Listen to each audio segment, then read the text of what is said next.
Hello YouTube land. Want to do a quick video here. This is my Glock 19. This is my carry gun. This is what I carry every day.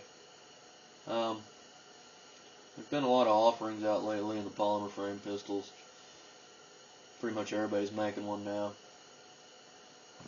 The Glock, stupid reliable. Never had any trouble with it. But being the king for so long in the polymer frame gun, seems like they've gotten pretty complacent. And they're just not offering much with their new model. Nothing major, small stuff. Basically, cocking serrations suck. A lot of little stuff, nothing major. This gun was actually one of the early ones. I'm sure you've heard some of them had ejection issues. This one had it, which, Glock basically ignored. Would never give anybody a straight answer on it. I put a lone wolf extractor in it, fixed it.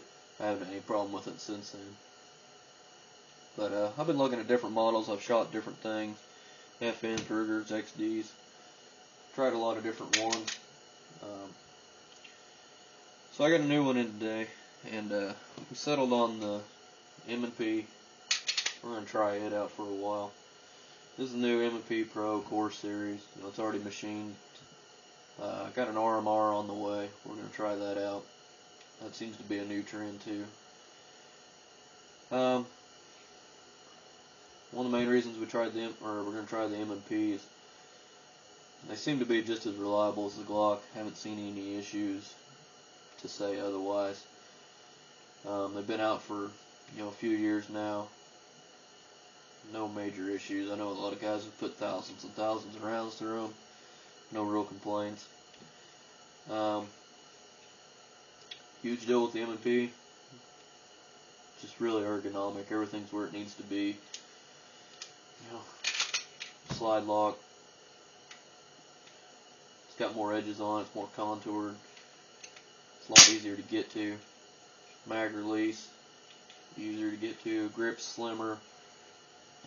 I'm not one to really complain about the Glock pack strap, but the M&P is just a little better. It does have a little hump to it, but not near as much as the Glock. Bigger beaver tail. Like I said, the main reason we're looking at M&P is ergonomics and just controls, function of the gun. Everything's just easier to run. Basically it's a striker-fired gun. Not a huge difference. Trigger setup's a little different. Basically the same premise. Not much you can say about it. After checking up on them and reading about them a lot, seems like everybody's only real complaint about the M&P is the trigger setup. And I took it out today and shot it, put about a couple hundred rounds through it. And it's basically like a Glock. You got a lot of take up. You got a solid wall, and then just a real consistent break. I mean, you do have some over travel. That's probably the only issue. People talk about the reset. It's not very audible, but it's easy to feel. I didn't have any trouble feeling it. I mean, it's there. It's not a huge deal.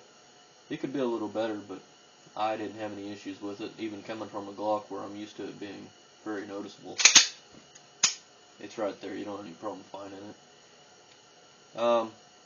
Since everybody made such a big deal about the trigger, I went to Apex and bought their Ford Sear set, and we're also going to try their reset assist mechanism, which that just basically gives you a snappy reset.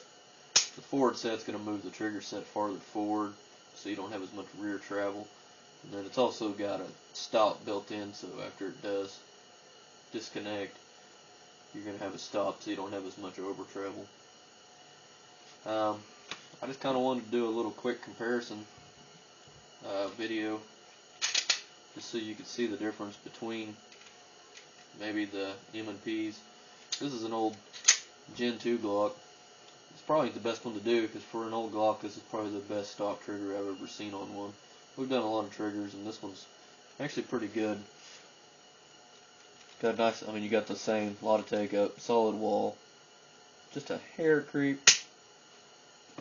Pretty decent for a stock Glock. Really audible reset. This is like I said, this is my Gen 4 gun. This has got a Zev Fulcrum trigger in it. Obviously, it's got a lot of adjustment for pre-travel, so very limited. And then solid wall, brake, very little over travel. This one's still got the stock connector in it. We ran the 3-pound connector that it came in the kit.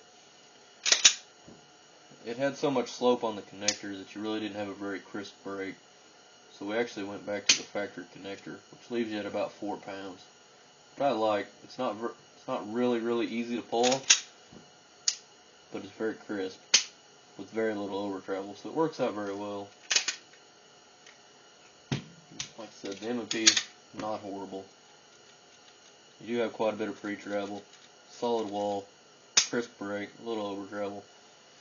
We're going to go ahead and put the apex. We'll probably just put the reset assist in there first. Probably do another video and show you that, and then probably go ahead and put the rest of the apex forward sear set in there and run it again. See ya.